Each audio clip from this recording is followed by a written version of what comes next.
중국 국유 기업들은 사실 거의 당인데 당 관료들의 평가 항목이 ESG 경영, 주가 띄우기, 또 배당 달라졌다. 그런 식의 이제 트레이딩을 좀 하고 있습니다. 저희가 이제 그래서 하반기에 기대되는 게 뭐냐, 네. 어떤 방향에 대해서 조금 말씀을 드리면 네.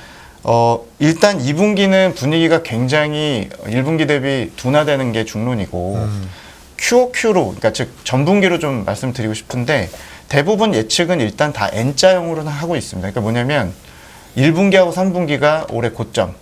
네. 그러니까 1분기 한번 치고 올라왔다가 이제 자생적인 힘이 약하니까 2분기 지금처럼 둔화가 된 거고 3분기에 다시 좀 올라간다. 네. 근데 3분기가 1분기보다 전분기 대비해서 그 성장률이 높을지에 대해서는 아직 조금 불확실할 때 제가 갔던 거고요. 네. 불확실한 이유는 뭐 여러 가지 요인상 이 가계 회복 속도나 이런 것들을 다 장담할 수 없는 상황이니까. 하지만 기대 요인을 말씀을 드리면 일단 2분기부터 제가 담당자들과 확인한 바로는 전체 고용의 한 대략 30% 정도가 대면 서비스업. 그러니까 네. 지금 한참 좋은 요식업이나 네. 돌아다니는 산업들은 임금을 지금 눈치를 보고 있는데 다 올릴 것 같습니다. 그러니까 이쪽이 이제 임금이 먼저 예상대로는 오르는 거고요.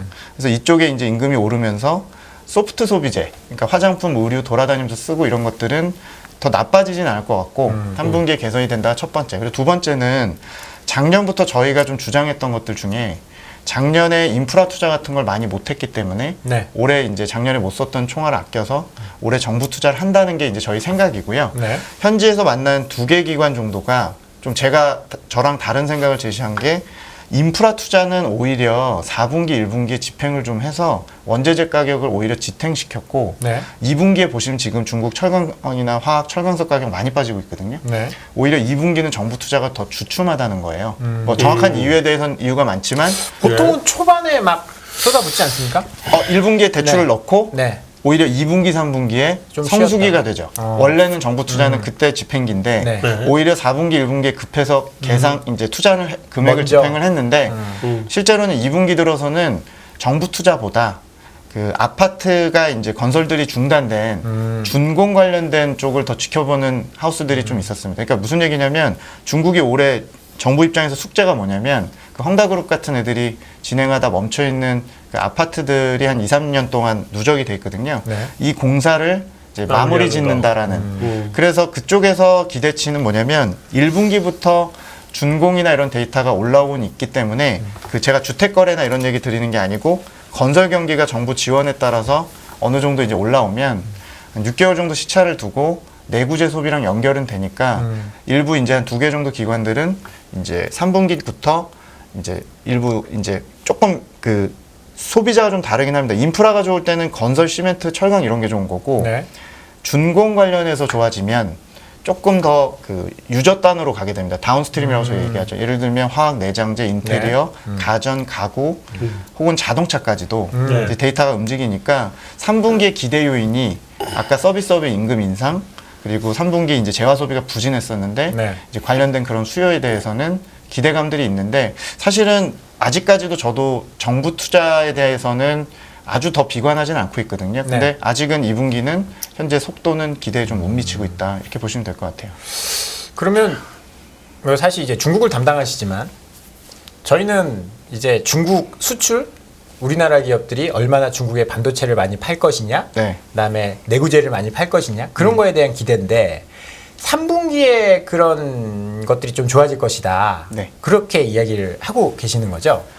저희가 이제 네. 재고 사이클을 측정했을 때는 네네. 우리나라가 지금 중국에다 정말 끔찍하게 안 팔리는 게 반도체, 네. 중간재들 이런 거잖아요. 네. 화학 네. 디스플레이 이런 것들. 네.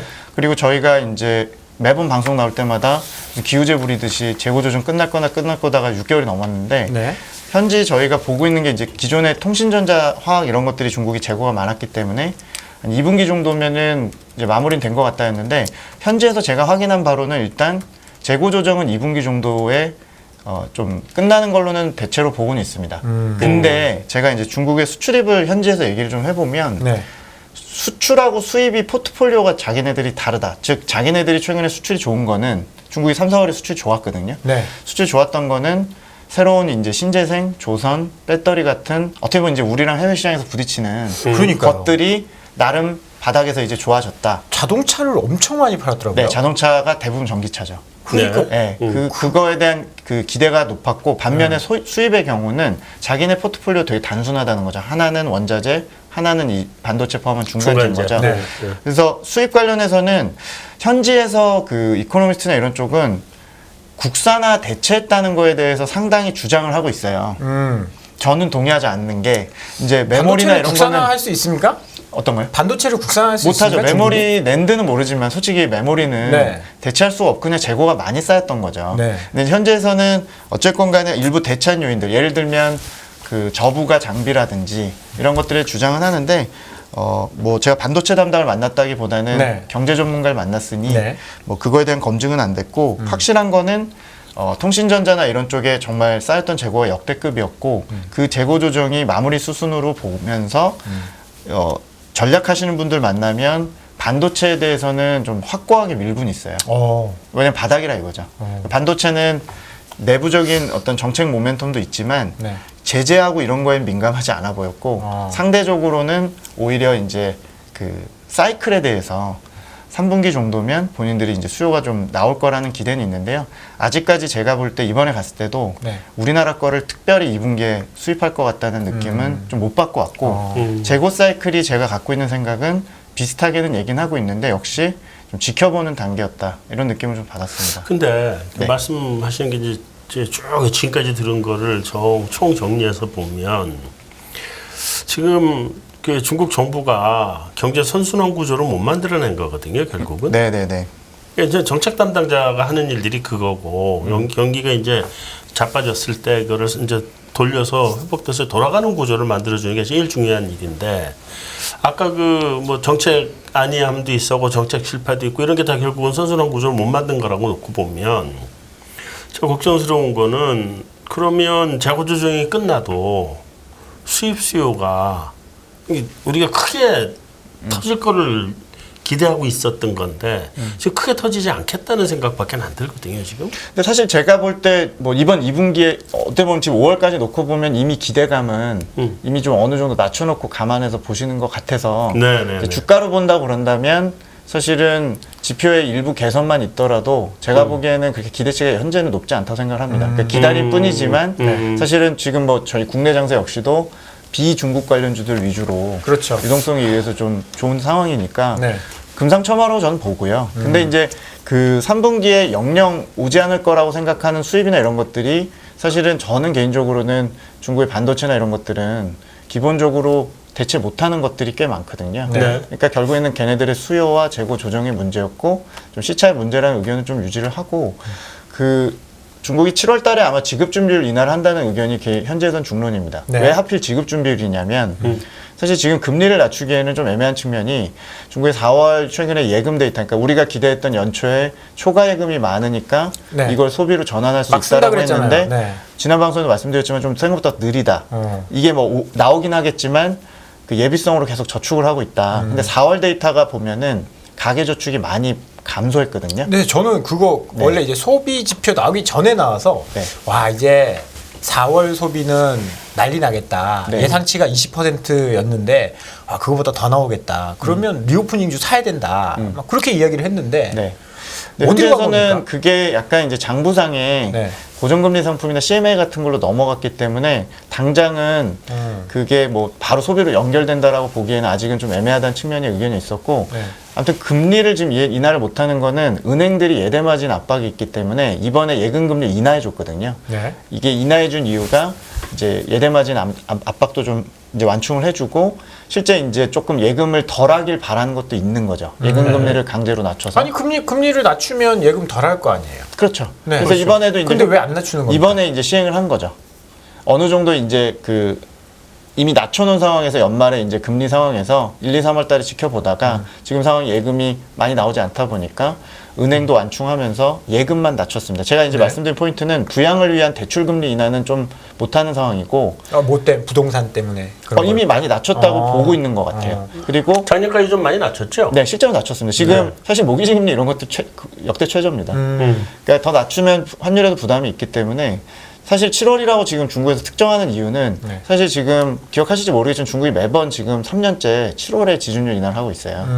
근데 이제 이번에 이제 상황도 아마 어제 나온 4월 지표로 정책 당국자들에게는 뭐 2차 충격이 좀 있었을 건데 뭔가 조치를 한다 그러면 그 인민은행이 그 만기 도래하고 이런 어떤 기술적인 측면에서 7월이 유력하다는 게 이제 현지 채권이나 투자자들 보는 시각이고 저희가 볼 때 당분간 저희가 업데이트 드릴 내용은 네.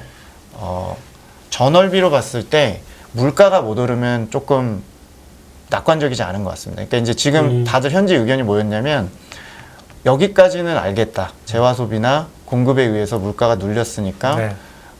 이제 4월 정도를 물가를 대부분 저점으로 보고 있어요. CPI나 생산자 물가. 물론 더 국내에서는 비관적으로 보시는 분도 있겠죠. 근데 현지에서는 그렇게 보는데 만약에 이제 전월비로 봤을 때 중국이 물가가 못 오르는 상황이 될 경우에는 네. 상당히 그 조금 더 이제 그 관련주들에 대해서 조금 위축될 수 있다고 보고요. 근데 이제 저희는 전월비로 봤을 때는 이미 서비스업 물가는 오르기 시작을 했기 때문에 한 2달 정도는 더 지켜봐 드려야 될 것 같고 아무래도 저희가 개별 기업들도 이제 그 임금을 올리는지를 좀 모니터링을 더 해야 될 것 같습니다. 그러니까 지금 이제 팀장님 이야기 들어보니까 모든 게 지금 다 꼬여 있는 것 같아요. 그렇죠. 보면 어떻게 보면 굉장히 간단하게 해결할 수도 있을 것 같은데 이게 소비 하나만 살리면 물가가 안 올라가는 이유도 이제 공급은 지금 정상화됐는데 수요가 정상화 안 됐으니까 물가가 또 안 올라가는 걸 테고 그런데 이제 중국 정부 입장에서는 과거에 워낙에 좀 뭔가 부양책 했을 때 과열이 됐기 때문에 정책을 굉장히 꺼려하는 이거 뭐 사실 미국 같은 경우에는 뭐 유럽 같은 경우에 마이너스 금리도 가기도 하는데 예전보다 금리가 낮다라고 해서 지금 사실 디플레이션이면 물가 낮춰가지고 금리 낮춰가지고 인플레이션 유발시키고 소비 유발시키고 해서 소비가 잘 되면 뭐 고용도 잘 되고 이렇게 해서 선순환을 만들어야 되는데 그런 것들이 전혀 지금 안 되는 것 같은 느낌이거든요. 그러니까 뭐 말씀드린 그런 이제 반복적으로 말씀드리지만 뭐 저희가 여기서 보는 것보다는 후유증이 좀 있는 거고 또 고용이나 임금이나 이런 것들은 정확히 이제 어떤 중국에서 특히나 드러나지 않는 데이터 중에 하나인데 실제로 기업들하고 매크로 지표하고 지금 차이가 좀 커요. 네, 1분기는 그랬습니다.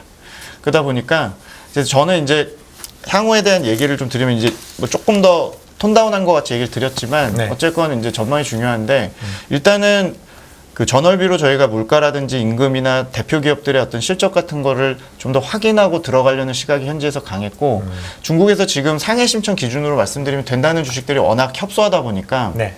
나머지 쪽의 기대감은 상당히 낮아서 전월비로 봤을 때 소비가 이제 재화 소비가 더 내려가지 않고 어느 정도 확인이 되는지 이런 것들을 좀 확인이 되면 상대적으로는 또 수급적으로는 굉장히 빈집인 것들이 많았습니다. 너무 그러니까 저도 굉장히 얼굴이 죽상을 하고 갔는데 네. 현지에서도 소비 담당자들 네.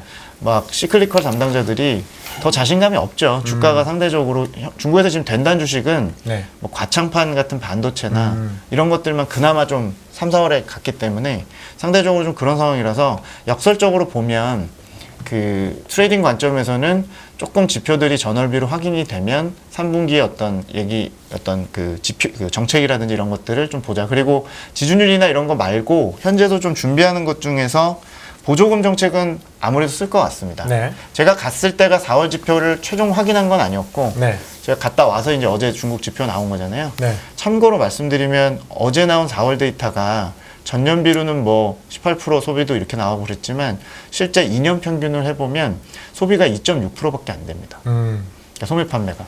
그나마 3월이 3% 넘었었고 네. 그게 올라갈 줄 알았던 것들이 조금 사실 4월에 많이 떨어진 거고요. 네.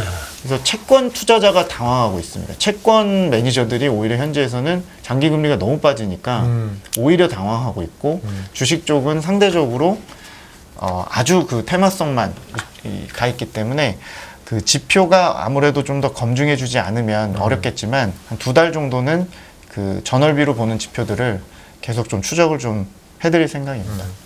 그러면 시장은 어느 시장을 봐야 되는지 왜냐하면 작년에 항생 지수가 네, 꽤 화끈하게 올랐거든요. 네네. 근데 올해 기준으로 보면 지금 오른 게 하나도 없어요. 제가 제일 많이 항의받는 게 저희가 이제 뭐 본토 증시도 비중 확대였지만 네. 홍콩은 뭐 작년도 많이 틀렸지만 네. 특히 올해 들어서는 2월 고점으로 늦게 들어오셨거나 네. 그런 경우에는 굉장히 항의를 많이 받고 있죠. 굉장히 네. 걱정도 많으시고요. 네. 오늘도 또 오후장에 밀려가지고 2% 굉장히 마이너스로. 지치게 만드는 장세거든요. 네. 일단은 저희가 주장하는 거는 사실 그 홍콩 증시가 그 서비스업이나 네. 소비 관련된 게 많기 때문에 일단은 지금까지 소비 지표 안 좋았던 것들을 좀 반영은 했다고 생각을 하고요. 뭐 그래도 저희는 일단 그 비중 확대에 대해서 지금 사이클 하에서, 그러니까 재고 사이클도 그렇고 가계 사이클 하에서 뭐 이렇게 여기서 더 줄이거나 그럴 자리라고 생각은 안 하는데 조금 더 저희가 예민하게 검증을 해드려야 될 것 같아요. 저 개인적으로 펀드는 계속 홍콩을 넣고 있는데. 아, 그러세요? 네, 근데 뭐 반성을 안 하는 건 아니고 네. 그런 부분에서는 조금 현지에서 지금 보는 위축된 시각들이 좀 반영된 가격대로 보시면 될 것 같고요. 그 전분기 대비해서 보는 것도 좀 복잡하니까 그냥 저희가 다음 달, 다다음 달에 나오는 PMI 같은 데이터, 그러니까 전월비로 보는 데이터들이 반등하는 게 되게 중요할 것 같고 저희는 여전히 3분기는 2분기 대비 개선된다고는 생각을 하고 있기 때문에 네, 조금 더 지켜봐야 되지 않을까 생각을 합니다. 굉장히 그러면 지치는 상황이죠. 네. 본토보다는 홍콩이 좀 낫다라는 생각은 계속 유지하고 계신 건가요? 본토는 저희는 계속 알파식으로 조금 개별 업종이나 테마 혹은 과창판 같은 것들을 매집한다고 말씀을 하반기 전망에 드리고 있고요. 지금 현재로서는 홍콩이 그래도 전 더 우위라고 생각을 하는데 그게 꼭 가격 메리트 때문에 말씀드린 건 아니고요. 이제 지금 중국에서 이제 기대치가 이미 낮아진 상태에서 이제 규제 완화라든지 또 플랫폼 기업들의 실적이 이제 어떤 그 시장보다는 지금 예상을 상회하고 있는 상황이기 때문에 심리적인 부분들 또 미국 긴축이 종료되는 부분들 감안하면 방향성에 대해서는 여전히 좀 더 지켜보자 뭐 이런 의견입니다. 뭐 아까도 살짝 그 언급을 했는데 세계에서 차를 가장 많이 수출하는 국가가 됐어요. 갑자기 중국이 일본을 제치고. 그러면 그쪽에 뭐 비아디라든지 이런 자동차 업체들, 그다음에 전기차 업체들 주가도 뭐 굉장히 좋을 것 같은데 사실 지금 그런 상황은 좀 아닌 건가요? 어떻게 되고 중국은 있는지. 네. 일단 전기차 이런 것들이 보조금 포함해서 침투율이 작년에 고점을 한번 쳤기 때문에 네. 현지에서 더 이상 한 지난 2년 동안 봤던 그 좋은 로직들이 네. 이제는 조금 많이 희석이 된 것 같아요. 그러니까 이제 더 이상 새로운 게 없다는 거죠. 근데 수출을 엄청 잘하잖아요. 그렇죠. 그러니까 네. 개별 기업들, 수출 기업하는 기업들은 계속 매집을 하고 있고요. 네. BYD나 네네. 해외 진출이 이제 가능하냐 여부에 따라서 또 CATL 이런 것들이지만 현지에서는 일단 전반적으로 전기차나 신재생에 대해서는 내부적으로 가격에 대해서 자신감이 좀 없는 것 같습니다. 또 지금 가보면 현지 투자자들은 철저하게 신재생 전기차는 조금 제외해 놓고 있고 계속 그 디지털 경제나 TMT에 가 있는 거죠. 그래서 오히려 수급은 조금 더 그쪽이 과열이라 또 다 같이 똑같은 생각을 하면 쉽지 않잖아요. 네. 기대치가 또 높고. 그래서 신재생 전기차는 제가 볼 때는 재화 소비나 이런 것들이 뚜렷하게 좋아지지 않으면 아직 당장 주도주로 보기에는 현재에서는 이미 작년에 좀 많이 반영이 됐다는 의견들이 좀 있었고 제가 개인적으로 네. 시간이 되면 잠깐만 말씀드리면 네네. 좀 재밌었던 거는 역시 그 중동이나 1대1로 모멘텀 관련 기업들이었었어요. 그러니까 제가 그런 기업들을 추천드리거나 그런 건 아닌데 네. 소위 말해 중국에서 차이나가 들어가는 뭐 페트로 차이나 네. 뭐 C자가 들어가는 중국 건축 뭐 이런 네. 회사들이 지금 요새 그쪽에서 굉장히 관심이 높거든요. 높은 이유가 어쨌건 간에 이제 미국 제재 하에서 중동이나 사우디나 여러 가지로 지금 다각도로 진출을 하잖아요. 네. 그 기업들이 굉장히 그 진출하는 건설, 건축, 철도, 에너지 이런 기업들이 위안화 결제까지 더불어서 그쪽에 이제 자금들이 위안화 표시 자산들 투자를 해야 되는데 지분 투자 같은 것들도 할 수 있다고 기대감이 꽤 높고요. 우리로 치면 예전에 한전이나 뭐 KTNG 이런 것들인데 사실 IR들이 많이 바뀌었다는 증언들을 하더라고요. 그러니까 뭐냐면 지금 중국 그 국유기업들은 사실 거의 당인데 당 관료들의 평가 항목이 ESG 경영, 주가 띄우기, 또 배당 네. 이런 거라는 거예요. 그러니까 옛날에 이건 진짜 결국에 중국 내 트레이딩 스토리인데 우리 입장에선 예전에 건설 업체들 플랜트 진출하고 예전에 중동에 진출했을 때 10년 전에 생각이 나는데 상당히 그 대형 기업들이 이제 좀 달라졌다. 그런 식의 이제 트레이딩을 좀 하고 있습니다. 주가가 엄청 좋네요. 페트로 차이나. 네, 그런 애들이 이제 결국에는 이제 정부하고 국유기업 경제에 대해서는 확신이 강한 거죠. 그래서 제가 좀 그쪽에 이제 분들과 좀 하소연을 한 거는 네. 우리나라에서 중국을 바라볼 때는 두 축이거든요. 정부 육성 기업들이거나 네. 아니면 인민들이 주도하는 시장 경제인데 네. 저희가 아무래도 인민이나 시장 경제 관련된 주식들을 보고 있는데 네.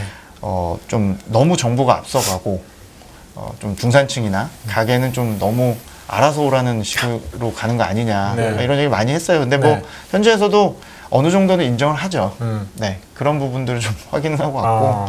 트레이딩은 역시 그 중앙 국유 기업들을 엄청 열심히 좀 파고 있더라고요. 얼마 전에 중국의 수출입 데이터 보니까 1대1로 국가들 쪽으로 그게 다 수출이나- 그런 계약건들입니다. 그게 굉장히 많이 그게 다 그렇더라고요. 빅딜 그런 것들이에요. 어. 그러니까 일단 그 기업들은 내부적으로는 경영 환경이 바뀌고 IR이 바뀌고 ESG 환경은 그들도 자신은 안 하지만 ESG 흉내를 내고 나름 배당 정책을 쓰고 대외적으로는 그 기업들이 진출하는 거에 대해서 이제 베팅을 하는 거죠. 원래 PBR이나 이런 건 굉장히 낮은 주식들이고 네. IR 뭐 주가 따위는 전혀 관심 없던 분들이었는데 이제 그런 진출에 대한 부분 그리고 위안화 결제까지 더불어서 중앙아시아 1대1로 중동 실제 최근에 중국의 뭐 롱션 화학이나 중국의 정유 화학 업체들이 네. 그 사우디 국부펀드 이런 데서 직접 지분 투자를 했어요. 나라에서 연결해 주니까. 네. 근데 그런 것들이 조선 또 뭐 플랜트 기업들 건설 건축 네. 이번에 또 기분 나쁜 것도 조선도 수주를 중국이 싹쓸이 해가지고 거기 뭐 이제 쪽수 인원으로 가니까. 그렇죠. 네. 근데 조선주도 굉장히 주가가 작년부터 중국 내에선 좋았죠. 근데 우리 조선도 좋을 것 같은데 얘기 들어보니까. 그래요? 수주가 아니, 그게 아니라 수주의 문제도 우리는 뭐 비싼 거 하잖아요. 그렇죠. 비싼 거 하는데 지금 얘기 들어보니까 우리 환율이 쉽게 내려오지 않을 것 같거든요. 네. 우리 환율 1,300원대에서 뭐 1,100원대 금방 안 갈 것 같아요. 네. 근데 얘기 들어보면 철강 가격은 안 오를 것 같아.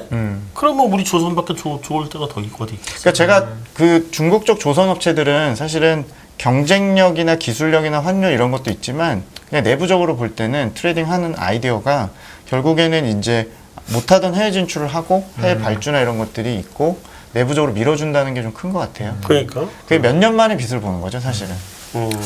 그런데 이 1대1로 이야기하고 이거 뭐 이런 기업들 좋은 거 다 좋은데 사실 그러면 이 얘기를 안 할 수가 없을 것 같아요. 약간 민감한 이야기지만 미중 갈등 이런 것들이 다 이제 미중 갈등의 어떻게 산물이지 않나. 블록화 뭐 미국과 서방 국가들 그다음에 러시아, 중국 1대1로 국가들 약간 이제 공급망 따로 하자라고 해서 중국이 그런 1대1로 국가들을 좀 밀어주고 있는 거잖아요. 네. 그럼 미중 관계는 지금 앞으로 향후 어떻게 될 거라고 제가 뭐 네. 현지에서 저 같은 사람 갔을 때 미중 관계 아주 힘들게 얘기를 하거나 속내를 네네. 뭐 제가 뭐 만나면 아니 거기서 얘기할 수 있습니까? 그쪽에서 좀 미중 편하게 관계. 얘기는 했죠. 어. 제가 그냥 하니까. 근데 이제 네. 그분들도 어차피 시장 관계자고 네. 뭐 정책 위반자나 이런 분들은 아니잖아요. 제가 네. 못 만나니까. 그냥 제가 그냥 금융시장 인사들과 얘기한 느낌으로 말씀을 드리면 몇 네. 가지 카테고리인데요. 미중 관계에 대해서는 현지에서는 좀 둔감한 편입니다. 오. 생각보다. 우리가 지금 보는 것보다는 그 위기론보다는 그냥 내부적으로 지금 정신이 없고요. 첫 번째. 네. 두 번째는 검증된 BYD나 CATL 같은 기업들은 해외 진출에 대해서는 낙관은 좀 하고 있어요. 우리는 그게 굉장히 중요한데 네. 그쪽에서 볼 때 담당자들은 태양광이나 네. 배터리 이런 것들은 해외 증설하는 거에 대해서는 그러니까 뭐 팔이 안으로 굽는 요인도 있겠지만 네. 네. 어떤 가성비나 여러 가지 이제 특히 태양광 같은 것들은 미국이 완전히 대체할 수 없다. 그래서 우리가 진출하는 거에 대해서는 이제 아세안이나 유럽 포함해서 어느 정도는 좀 낙관을 하고 있는데 내부적으로 가격이 지금 빠지는 것들이 더 정신이 없었 느낌이었었고요. 반도체 제재 같은 것도 네. 당연히 다급한 문제인데 첫 번째는 역시 수요 회복에 대해서 먼저 확인하는 게 더 중요하고 본인들이 시간이 좀 걸리더라도 랜드처럼 가는 것도 있고 또 싼 장비들에 투자를 하면 되니까 뭔가 저희처럼 삼전이나 하이닉스가 굉장히 중요한 포지션 차지하는 것도 있지만 걔네들은 투자 이제 어떤 종목들이 다양해서 그런지는 모르겠는데 좀 대안을 찾는 쪽에 더 있는 쪽이라서 저희가 보는 위기감보다는 조금 덜한 느낌이 있었고 그리고 제가 그 얘기를 못 드렸는데 중국이 여행 수요가 되게 강력하거든요. 그래서 제가 이제 네. 국내 얘기가 나오시니까 잠깐 얘기를 드리면 국내 인바운드가 연초에부터 기대를 했다가 지금 조금 화장품도 그렇고 굉장히 어렵잖아요. 근데 네. 이제 저는 이번에 갔을 때 느낀 게 다 물어봤죠. 그 개인적으로도 여행 수요에 대해서. 근데 이번에 중국이 그 여권 같은 게 발급하려면 한 달 이상 걸린대요. 네.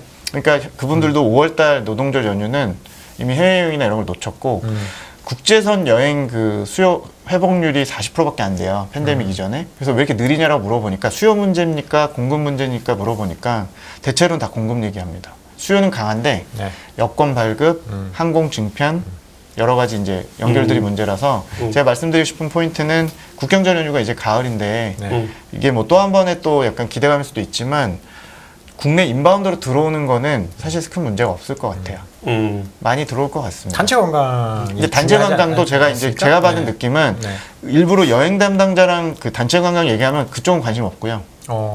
오히려 지금 중국의 여행의 대세는 개인과 가족 개인 단위이기 관광이죠. 때문에 사실은 그거의 여하를 떠나서 공급 증편에 대한 부분, 여권의 편의성 뭐 이런 것들, 또 비자 관계 이런 게 있죠. 물론 한중 관계가 최근에 조금 불편하지만 네네. 기본적으로 제가 볼 때 시간으로 보면 가을 대목을 타겟팅해서 여행 준비하는 그 사람들을 굉장히 많이 느꼈거든요. 그래서 일단은 국내 인바운드는 그럴 것 같고 한중 관계 별로 그렇게 저는 나쁘다고 제가 만난 생각- 지인 한 20명 정도는 네. 그렇게 관심은 없었습니다. 네, 그다지 그렇게 예민하진 않았고요. 그래서 우리만 좀 그렇게 생각하고. 우리가 좀 예민하게 저희는 보고 예민할 수 있죠. 저희는 그렇죠. 또 전략이 바뀌는 단계고. 왜냐하면 수출도 너무 많이 줄어들고 네. 그러니까 좀 예민하게 생각하고 있는 것 같아요 투자자들이. 근데 한중의 정치 외교 관계 때문에 그런 거는 좀 상대적으로 좀 덜한 것 같고 제가 중국 경기가 워낙 나쁜 거 아니에요 지금? 뭐 결국은? 지금까지 뭐 리오프닝 한 이후에도 아무래도 생각보다 안 빠르니까요. 네. 일단은 내부 이슈가 좀 더 많았고 여행이나 이런 수요가 국내로 전달되는 데 있어서 아예 단절된 느낌은 아니었고요. 중국 사람들은 옛날부터 여행은 다시 좀 뒤로 돌아가면 여행은 굉장히 좋아하는 민족이거든요. 사실은 굉장히 우리보다 훨씬 좋아할 거로 저는 알고 있는데 이제 여쭤보고 싶은 건 이제 우리하고 관련해서는 좀 아까 우리 박 사장 얘기한 부분이 단체 관광 얘기했는데 중국은 단체 관광은 좀 분위기가 이제는 좀 옛날 같지 않지 않느냐는 게 하나 질문이고 왜 두 번째 또 관련 있는 게 옛날에 이제 우리 그 따이궁이라 그러나요? 네. 호텔상 들어와가지고 굉장히 많이 이렇게 걷어가지고 갔잖아요. 근데 그것도 이제 옛날 같지 않은 거 아닌가 하는 생각이 들어서 그거 어떻게 보세요? 일단 제가 되게 대형 증권사의 이제 여행 담당 애널리스트 만났기 때문에 개인적으로 느낀 거는 저는 이제 1차 관광객 중국에서 허용하는 그 패키지 관광 1차 리스트, 2차 리스트가 60개 국가인데 네. 우리는 언제 들어가냐? 네. 뭐 니네가 볼 때 그게 다 취소되는 거가 언제일 것 같냐? 전혀 관심이 없고요. 일단 자기네들 입장에서는 내부 수요 이제 여행 핫했고 그다음 두 번째가 어쨌든 공급 쪽에서 빨리 회복되는지가 먼저 포커싱이고 제가 볼 때 여행 관련 수요는 굉장히 강한데 기본적으로 대외적으로 나가는 이제 어떤 물리적인 요인들이 제약이 있다 보니까 이제 거기에도 집착을 하는 느낌이었고요. 따이공 이런 것들은 사실 이번에 뭐 제가 면세 관련된 애널리스트나 이런 건 아니었는데 지금 요새 면세 분위기가 내부적으로 굉장히 안 좋다 보니까 그 중국 중면이나 이런 쪽 기업들이 이제 이쪽은 이쪽대로 또 나간다고 하니까 내부 하인한다고 이런 쪽은 상당히 또 부진하고 네. 경영 문제도 있고 그래갖고 좀 부진했었습니다. 그래서 아무래도 지금 제일 관건은 재화 소비나 소프트 소비재 이런 것들이 돌아오느냐인데 다행히도 화장품, 의류 이런 쪽에 소프트 소비재 관련된 애널들 또 가전 이런 쪽은 2분기보다 3분기 개선에 대해서는 기대감이 여전히 있었거든요. 그래서 일단 지네들이 커버하는 그분들이 커버하는 대표 기업들 실적이나 임금 올리고 혹은 매출 나오는 거를 좀 저희가 좀 지켜봐야 되지 않을까. 그래서 그걸 보여드리면 국내 관련된 투자도 아이디어가 될 것 같아서 이번에 좀 많이 소스를 얻고 있기는 했습니다. 네. 하나증권에서 예상하는 이제 하반기 중국에 대한 전망, 뭐 이렇게 어느 시장이 좋고 어느 업종, 그다음에 뭐 어느 정도의 텀을 가지고 투자를 해야 되는지 그런 부분에 대해서 정리를 한번 좀 부탁드리도록 하겠습니다. 네, 일단 저희 하반기 전망이 조금 비겁하지만 슬로우 벗 스테디라고 해서 느리지만 네. 안정적인. 근데 이 네. 안정적인 게 부각이 안 되고 네. 너무 느린 것만 부각이 되는데 여전히 저희가 보는 재고나 선행 지표는 돌았고 기업이익 개선이나 이런 것들이 좀 느려서 조금 여전히 좀 틀린 부분이 2분기까지 현재 있습니다만 하반기 전망은 저희가 경기가 3분기에 어느 정도 이제 반등을 하고 홍콩을 저는 여전히 우위에 두고 있고요. 네. 물론 지금 기다림이 너무 길어지고 있어서 1, 2월 고점이 끝난 거 아니냐는 우려들이 있는데 저희는 3분기를 오히려 고점으로 보고 있고 좀 시차의 문제라고 생각을 갖고 있고요. 본토 증시는 계속 과창판이라고 해서 스타 50 지수, 네. 반도체 쪽을 좀 좋게 보고 있기 때문에 관련된 업종을 좀 추천드리고 있고 중국 관련이든 국내든 중국의 소프트 소비재는 기대감이 너무 낮아져 있기 때문에 상대적으로 좀 추천을 계속 유지하고 있습니다. 금융투자로 돈 벌기 쉽지 않으시죠? 그런데 불가능한 것도 아니죠. 글로벌 IB 트레이더의 눈으로 본 더 넓은 금융의 세계, 그들의 투자의 기술, 정말 궁금하지 않으십니까? 여러분들을 응원합니다. 안녕하세요, 이승입니다. 더 많은 영상을 보고 싶으신 분들은 화면 오른쪽에 있는 구독 버튼을 눌러주시기 바랍니다. 그리고 영상을 보시면서 좋아요는 필수인 거 아시죠? 항상 인포맥스 라이브를 사랑해주셔서 감사합니다.